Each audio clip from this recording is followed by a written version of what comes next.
तो दोस्तों आज मैं एक्सप्लेन करने वाला हूँ 2021 में आई मूवी ज़ॉम्बी रेडी को। इसकी IMDb रेटिंग है 7 आउट ऑफ 10 जो कि सही ही है। मैं मूवी को एक्सप्लेन करूंगा, लेकिन इससे पहले अगर आप हमारे चैनल पर नए हैं तो नीचे लाल कलर से लिखे सब्सक्राइब को दबाकर ग्रे कर दें। इससे आप हमारे चैनल से जुड़ जाएंगे और आने वाली वीडियोस को देख पाएंगे। और मेरे थोड़ा और करीब आने के लिए आप मुझे इंस्टाग्राम पर भी फॉलो कर सकते हैं, लिंक आपको डिस्क्रिप्शन में मिल जाएगा। तो मूवी की शुरुआत होती है हमारे माननीय प्रधानमंत्री नरेंद्र मोदी जी से, जो कि बता रहे होते हैं कि रात 12 बजे से कोरोना वायरस के चलते पूरे देश में लॉकडाउन लगने वाला है। यही न्यूज वहां बैठे कुछ लोग देख रहे होते हैं और कोरोना वायरस के बारे में चर्चा कर रहे होते हैं। तभी वहां पर एक आदमी आता है जो कि अचानक से गिर जाता है। जब वो गिरता है तो उसके झोले में से काफी पैसे गिरते हैं, जिसे वहाँ एक बैठा आदमी देख लेता है। पैसों को देखकर उस आदमी के अंदर लालच की भूख लगने लगती है और उस भूख को मिटाने के लिए वो उस आदमी के पीछे पीछे ही जाने लगता है। वो बुढ़ा आदमी जंगल में बने एक घर के अंदर चला जाता है तो वो आदमी भी घर में घुस जाता है। जब वो घर में घुसता है तो वहाँ का माहौल उसे कुछ अलग ही दिखाई पड़ता है, जिसे देखकर उसे थोड़ा अजीब लगता है। और तभी उसके सर पर कोई हमला कर देता है और वो बेहोश हो जाता है। जब उसे होश आता है तो उसके आसपास कई एक्सपेरिमेंट्स के सामान रखे होते हैं, जिसे देखकर वो काफी ज्यादा डर जाता है। फिर उसके सामने एक मास्क लगाया हुआ आदमी आता है और उसे इंजेक्शन लगा देता है। इंजेक्शन के लगते ही वो एकदम तड़पने लगता है और धीरे धीरे उसके शरीर में बदलाव आने लग जाते हैं और हम देखते हैं कि वो एकदम खूंखार सा ज़ॉम्बी बन जाता है। अब अगले सीन में हमें मारियो नाम के एक लड़के को दिखाया जाता है, जो कि लॉकडाउन खत्म हो जाने की खुशी में अच्छे से तैयार होकर बाहर जा रहा होता है। हमें फिर उसकी फैमिली दिखाई जाती है, जिसमें कि उसकी माँ, बहन और उसके पिताजी प्रताप रेड्डी होते हैं। मारियो के पिता मारियो को कुछ खासा पसंद नहीं करते, क्योंकि जो वो कहते हैं वो मारियो बिल्कुल भी नहीं करता। मारियो एक गेम डेवलपर है, लेकिन उसके पिता को ये काम बेकार लगता है और उसे कोई ढंग की अच्छी नौकरी करने की सलाह देता है। मारियो अपने मोबाइल को चेक कर रहा होता है, तभी वो देखता है कि उसका बनाया हुआ गेम ऐप वायरल हो गया है और उसके 1 मिलियन डाउनलोड्स हो गए हैं। वो ये खुशी मनाने के लिए अपने दोस्तों से मिलने जाता है, जिनका नाम भद्राम और मैगी होता है, जिन्होंने गेम बनाने में मारियो की हेल्प करी थी। वो सब ये खबर से काफी खुश हो जाते हैं। तभी मारियो अपने तीसरे दोस्त कल्याण के बारे में पूछता है तो भद्राम कहता है कि वो अपने लिए लड़की देखने गया है। वो लोग अब अपने बनाए हुए ऐप के रिव्यूज पढ़ने लग जाते हैं। तब उन्हें पता चलता है कि ऐप में एक बग है, जिसकी वजह से गेम क्रैश हो रहा है। ऐप की प्रोग्रामिंग कल्याण नहीं करी थी, तो उसे ही बग को ठीक करने आता था। तो मारियो उसको कॉल लगा देता है और उसे बग ठीक करने को कहता है, लेकिन कल्याण कहता है कि लड़की ने हाँ कर दी है और उसकी कल ही शादी होने वाली है। मारियो को बग तो ठीक कराना ही था, तो वो उससे शादी करने की जगह पूछता है। तो कल्याण कहता है कि मेरी शादी भूमा रेड्डी की बेटी से हो रही है। अब अगले सीन में हमें फिर भूमा रेड्डी को दिखाया जाता है, जिसके घर में शादी की तैयारियां चल रही होती हैं। भूमा रेड्डी अपने गांव का डॉन था, तो वो अपने आदमी काशी रेड्डी और मासी रेड्डी से कहता है कि जब तक कल्याण की शादी मेरी बेटी पुष्कला से न हो जाए तब तक के लिए सारे हथियारों को छुपा दो। तभी फिर एक लड़की की एंट्री होती है, जिसका नाम नंदिनी रेड्डी होता है। वो वहाँ पुष्कला की वेडिंग अटेंड करने आई हुई थी। अब हम देखते हैं कि मारियो और उसके दोस्त कल्याण के पास जाने के लिए गाड़ी से निकल जाते हैं। मैगी का दिमाग बस गेम खेलने में ही लगता था और वो बस सारा टाइम गेम ही खेलती रहती थी। वहीं भद्राम खुद को लेकर थोड़ा सेंसिटिव होता है, अगर उसे मच्छर भी काट लेता है तो दवाइयां खाने लग जाता है। वो सब गाड़ी से जा ही रहे होते हैं, तभी वहां उनकी गाड़ी से एक आदमी टकरा जाता है। अब वो गाड़ी से उतरकर उस आदमी को देखने जाते हैं। हम देखते हैं कि ये वही आदमी होता है जो हमें स्टार्टिंग में दिखाया गया था। भद्राम उसकी सांस चेक करने के लिए अपने हाथ उसके मुंह के पास ले जाता है, तभी वो आदमी एकदम से उसके हाथ को ही काट लेता है। वो आदमी खड़े होकर उनके पास जाने ही वाला होता है, तभी एक बुढ़ा आदमी आकर उसके गले पर इंजेक्शन लगाकर उसे बेहोश कर देता है और उनसे कहता है कि ये एक मेंटल पेशेंट है।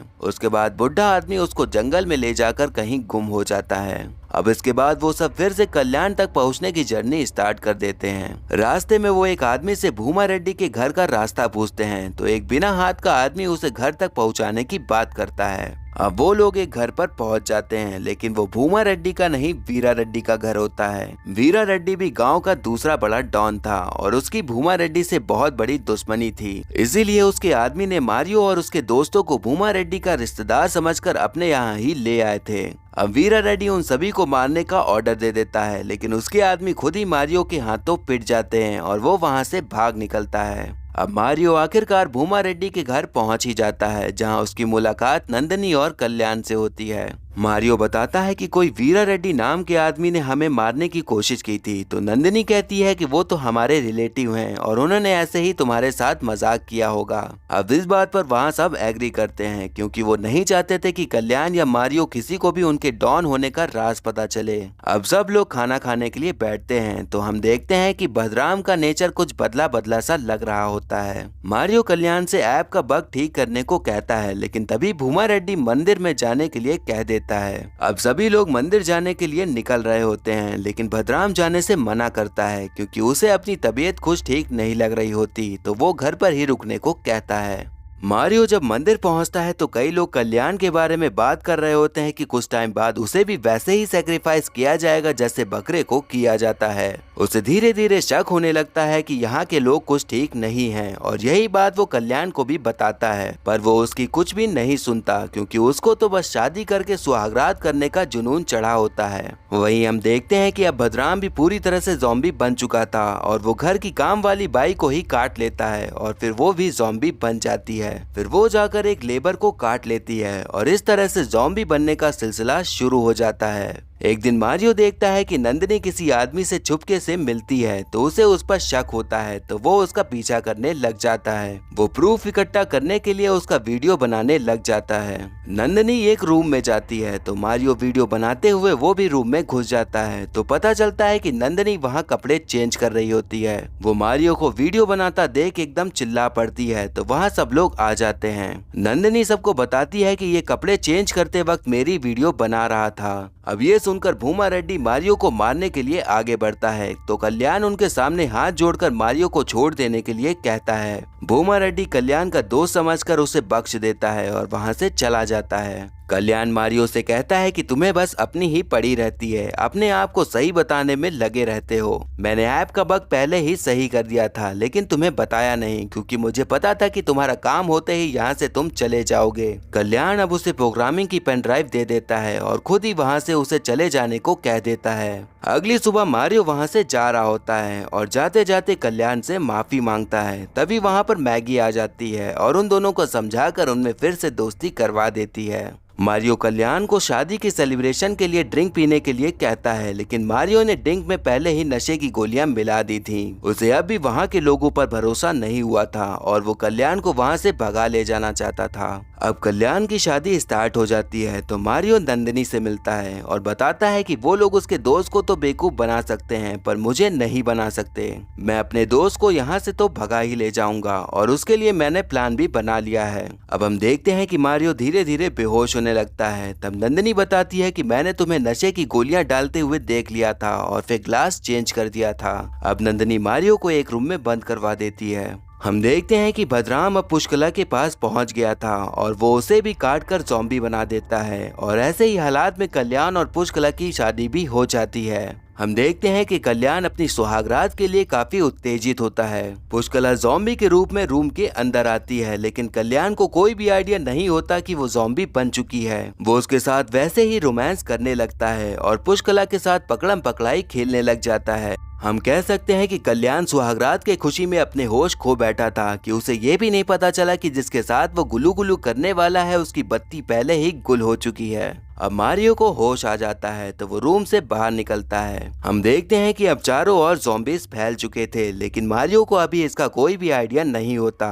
तभी वो देखता है कि वीरा रेड्डी के आदमी उसके दोस्त कल्याण को किडनैप करके ले जा रहे होते हैं। वो उनको रोकने के लिए भागता है पर तभी नंदिनी उससे टकरा जाती है। तब मारियो देखता है कि एक आदमी के ऊपर ज़ॉम्बी हमला कर देता है और उसे काट कर उसका मांस ही निकाल देता है। तब मारियो को वहाँ के हालात समझ आते हैं कि वहाँ सब ज़ॉम्बीज़ बन चुके हैं। मारियो और नंदिनी ज़ॉम्बीज़ से बचने के लिए जल्दी से घर के अंदर घुस जाते हैं, जहाँ उसकी दोस्त मैगी और काशी रेड्डी मिल जाता है। अब नंदिनी और काशी को ज़ॉम्बीज़ के बारे में नहीं पता था, तो मारियो और मैगी उन्हें बताते हैं कि वो एक तरह की लाश होते हैं। वो इंसानों को मारकर खा जाते हैं और वो जब भी किसी को काट लेते हैं तो वो इंसान भी ज़ॉम्बी बन जाता है। अब पूरे घर को ज़ॉम्बीज ने घेर लिया था और वो जल्द ही घर के अंदर घुसने लगे थे, तो इसीलिए वो वहाँ से निकलने का सोचते हैं। वो लोग आइडिया लगाते हैं कि अगर हम ज़ॉम्बीज की तरह दिखेंगे तो शायद वो हमें कुछ नहीं करेंगे, तो वो लोग फिर मेकअप करके ज़ॉम्बीज जैसे बन जाते हैं। मारियो नोटिस करता है कि ज़ॉम्बीज हमें सूंघ कर पहचान भी सकते हैं, तो वो अपने ऊपर पेट्रोल छिड़क लेता है और बाहर निकल जाता है। मारियो जैसे ही बाहर निकलता है तो वो देखता है कि मासी रेड्डी दारू पीकर वहाँ घूम रहा होता है, तो सारे ज़ॉम्बीज उसके पीछे पड़ जाते हैं। मारियो मौका देखकर वो अपनी गाड़ी निकालकर सभी लोगों को वहाँ से लेकर निकल जाता है। मारियो वीरा रेड्डी के घर जाने का फैसला करता है क्योंकि वो कल्याण को पीछे छोड़कर नहीं जाना चाहता था।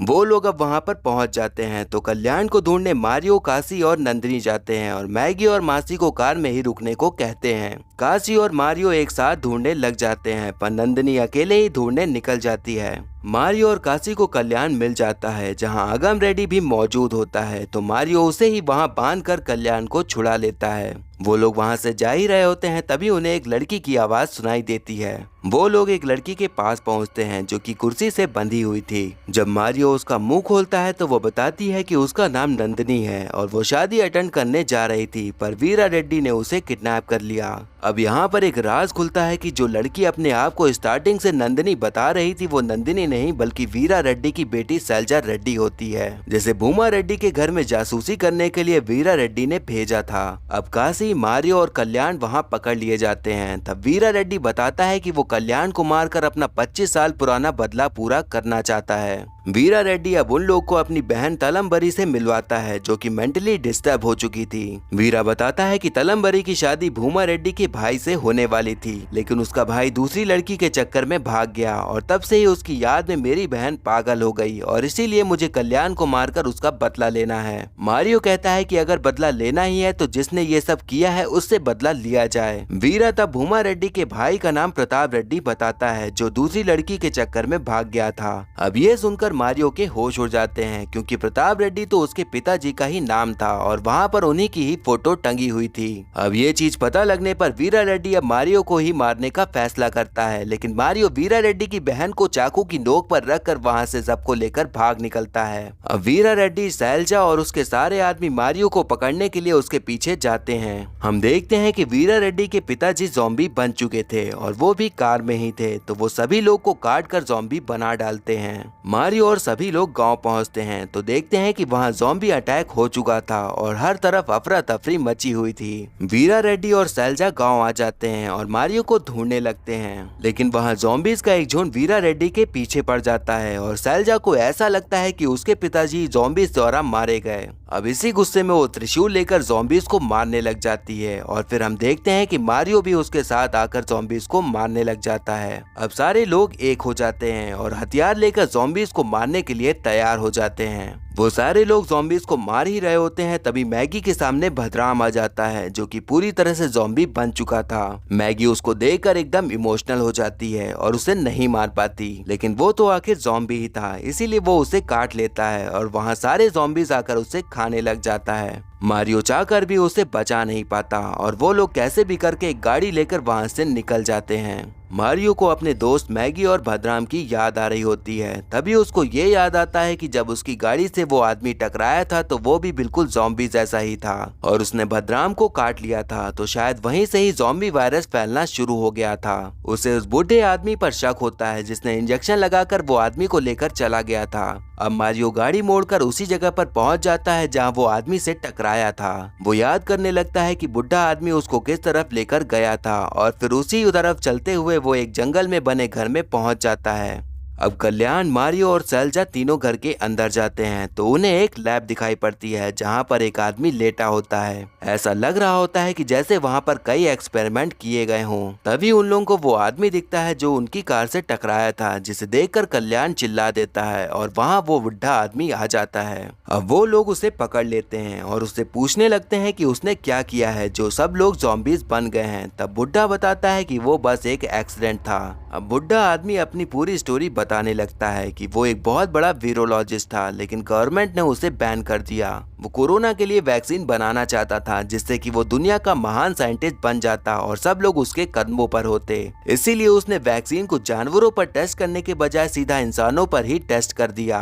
तब हमें पता चलता है कि स्टार्टिंग में जो मास्क वाला आदमी दिखाया गया था वो यही बुढ़ा आदमी था, और इसके फेल एक्सपेरिमेंट की वजह से एक और नया वायरस डेवलप हो गया और सभी लोग ज़ॉम्बीज बनने लग गए। वो कहता है कि उसने इसका इलाज भी निकाल लिया है। वो ऐसा इलाज है कि कोरोना वायरस या आने वाले किसी भी वायरस को मात दे सकता है। मारियो उससे इलाज के बारे में पूछने लगता है, लेकिन तभी वो ज़ॉम्बी जंजीर से छूट जाता है। वो पहला ज़ॉम्बी था तो काफी ज्यादा खतरनाक बन चुका था। वो बाहर निकलते ही साइंटिस्ट को ही मार डालता है। अब वो तीनों अपनी जान बचाकर वहाँ से भागने लगते हैं, लेकिन सैलजा वहीं पर गिर जाती है। ज़ॉम्बी उसे काटने के लिए आगे बढ़ता है, पर मारियो उसे कैसे भी करके रोक लेता है, पर वो इतना ज्यादा ताकतवर था कि मारियो पर भी भारी पड़ने लग जाता है। तभी वहाँ भूमा रेड्डी की एंट्री हो जाती है और वो उस ज़ॉम्बी को गोली से उड़ा देता है। अब वो लोग कार से जाने लगते हैं और भूमा रेड्डी को सारी कहानी बताते हैं कि साइंटिस्ट की वजह से ये सब हुआ है। मारियो साइंटिस्ट का कैमरा ले आया था तो वो उसकी फुटेजेस चेक करने लगता है। तभी उसे एक वीडियो दिखता है जिसमें वो उस मंदिर में था जहाँ मारियो और सभी लोग गए थे।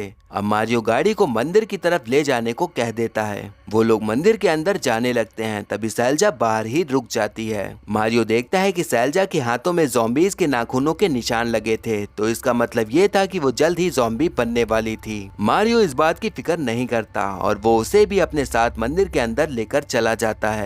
अब वो फिर से साइंटिस्ट की वीडियो देखता है और नोटिस करता है कि उसके पीछे एक सिंबल बना हुआ था, तो वो सबको वही सिंबल ढूंढने को कह देता है ताकि पता चल सके कि उसे वायरस का इलाज कहाँ मिला था। वो लोग सिंबल ढूंढ ही रहे होते हैं, तभी हम देखते हैं कि वहाँ तलवार लेकर वीरा रेड्डी आ जाता है। वो ज़ॉम्बी अटैक में मरा नहीं था बल्कि बच गया था। अब वीरा और भूमा में बहसबाजी शुरू हो जाती है, तो भूमा को पता चलता है कि मारियो उसके भाई का ही बेटा है। वो उससे उसके पिताजी के बारे में पूछता है और कहता है कि वो जब यहाँ से भागकर चला गया तो उसकी वजह से मेरी बहुत बदनामी हुई। तब वीरा रेड्डी को समझ आता है कि भूमा रेड्डी को भी उसके भाई की गलतियों का एहसास था और उसके अंदर भूमा रेड्डी को लेकर जितना भी गुस्सा भरा था वो सब खत्म हो जाता है। अब हम देखते हैं कि वहाँ ज़ॉम्बीज की तादाद बढ़ना शुरू हो जाती है और वो कभी भी गेट तोड़कर अंदर आ सकते थे। वीरा और भूमा ज़ॉम्बीज को रोकने के लिए वहीं रुक जाते हैं और बाकी सबको सिंबल ढूंढने को कहते हैं। मारियो और सैलजा साथ में ही होते हैं। तब हम देखते हैं कि सैलजा पूरी तरह से ज़ॉम्बी बन जाती है और मारियो पर ही हमला करना शुरू कर देती है। मारियो कैसे भी करके उससे बच रहा होता है और वो कुछ लेकर उसके सर पर मार देता है। सैलजा जाकर उस जगह पर गिरती है जहाँ से शिवलिंग से होकर पानी गिर रहा होता है। मारियो देखता है कि उस पानी की वजह से सैलजा वापस से इंसानी रूप में आने लग जाती है। तब उसे समझ आता है कि बुढ़ा आदमी इसी इलाज के बारे में बात कर रहा था। वो पानी इतना ज्यादा पवित्र या कह सकते हैं कि प्योर था कि उससे वायरस खत्म हो जा रहा था। अब वो छत पर जाकर शंख बजाने लगता है, जिसे सुनकर पूरे जगह के ज़ॉम्बीज वहीं मंदिर पर आ जाते हैं। वो उन सबको अपने पीछे दौड़ाता है और मंदिर के पवित्र तालाब में छलांग लगा देता है और उसके पीछे सारे ज़ॉम्बीज भी छलांग लगा देते हैं। हम देखते हैं कि धीरे धीरे सारे ज़ॉम्बीज इंसानी रूप में आने लग जाते हैं। अब हमें सीन दिखाया जाता है कि मारियो की न्यूज़पेपर में फोटो छपी होती है, जिसे देखकर उसके पिताजी काफी ज्यादा खुश होते हैं। फिर हम देखते हैं कि अब वीरा, भूमा, प्रताप, मारियो सभी मिलकर साथ में बैठकर लंच कर रहे होते हैं और सभी के बीच में अब सारे गिले शिकवे दूर हो गए होते हैं। फिर हम मारियो को उसके दोस्त भद्राम और मैगी के साथ देखते हैं, जो कि अब एकदम सही हो चुके थे और मूवी यहीं पर फिर खत्म हो जाती है। तो दोस्तों, हम सभी जानते हैं कि इंडिया में ज़ॉम्बी जॉनर में ना के बराबर ही मूवीज बनती हैं और बॉलीवुड की बात करें तो गो गोवा गॉन ही एकलौती ज़ॉम्बी मूवी है जो कि हिट साबित हुई थी। इस फिल्म का बजट सिर्फ 4 करोड़ था और इतने में ही मूवी इतनी अच्छी बनकर तैयार हो गई और बाकी बड़े स्टार्स की मूवी में ना जाने कितने पैसे लग जाते हैं, पर फिर भी स्टोरी और एक्टिंग घटिया ही होती है। वही साउथ इंडस्ट्री एक से एक बढ़िया कंटेंट कम बजट में लेकर आ जाती है, जो कि हमें काफी ज्यादा एंटरटेन भी करती है। मूवी में बस एक चीज मुझे खटक रही थी कि जब भद्राम ज़ॉम्बी बन गया था तो मारियो या मैगी ने उसके बारे में कुछ भी बात ही नहीं की और ना ही उन्हें ख्याल आया कि वो कहाँ होगा। अब इस चीज को नजरअंदाज करते हुए आपको इस मूवी को एक बार तो जरूर देखना चाहिए, क्योंकि ये काफी अच्छी मूवी है जो आपको फुल एंटरटेन करेगी। तो ये था एक्सप्लेनेशन ज़ॉम्बी रेडी मूवी का। आपको मूवी और मेरा एक्सप्लेन करना कैसा लगा ये कमेंट करके जरूर बताइएगा। आप ये भी बता सकते हैं कि मुझे अब अगली कौन सी मूवी एक्सप्लेन करनी चाहिए। और ऐसे ही आने वाली वीडियोस देखते रहने के लिए हमारे चैनल को सब्सक्राइब कर लें और बेल आइकन दबा दें, जिससे कि आपको नई वीडियोस की नोटिफिकेशन मिल जाएगी। आप चाहें तो हमें इंस्टाग्राम पर भी फॉलो कर सकते हैं, लिंक आपको डिस्क्रिप्शन में मिल जाएगा। और वीडियो अच्छी लगी हो तो लाइक जरूर करें। आपके लाइक और कमेंट से मुझे और भी वीडियोस बनाने का मोटिवेशन मिलता है। तो मिलते हैं नेक्स्ट वीडियो में, तब तक के लिए टाटा बाय बाय और नमस्ते।